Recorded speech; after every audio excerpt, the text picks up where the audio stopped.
Превышение скорости и езда в нетрезвом виде остаются одними из самых распространенных и опасных нарушений на российских дорогах. Власти увеличили штрафы за самые частые нарушения. За управление транспортом в состоянии опьянения, да, либо за отказ.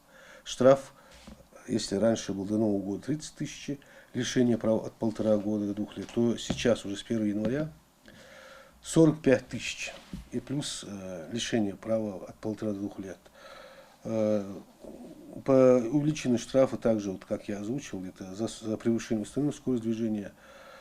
Введены, да, новые 2 статьи там. Самые распространенные, допустим, у нас это управление транспортом без страхового полиса.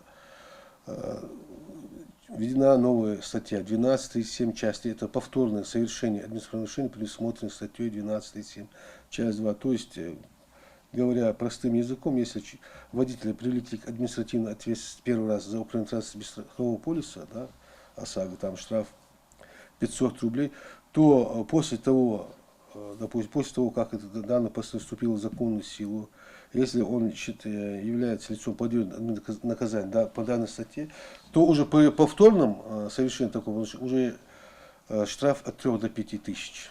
Также с 1 января этого года вступил в силу закон, который снизил скидку при оперативной уплате штрафа за нарушение ПДД с 50%, как это было раньше, до 25%.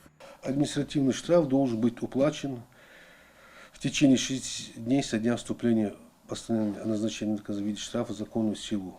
В случае, если этот штраф не уплачивается в установленный законодательный срок, то судья, орган, должностное лицо, вынесет постановление, при отсутствии информации об его уплате, направляет копию экземпляра, вторую, у нас в электронном виде, в службу судебных приставов для принудительного взыскания. Чем еще грозит? Да, неуплата штрафа в установленный законодательный срок. Да.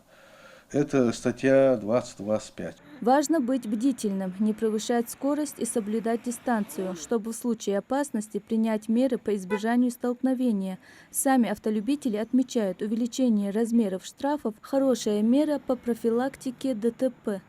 У нас, как говорят в народе, если наказать рублем, когда наказывают, люди что-то уже меньше нарушают. Из-за того, что мы не соблюдаем правила, каждый взятый, происходит вот это, то, что у нас происходит на дорогах.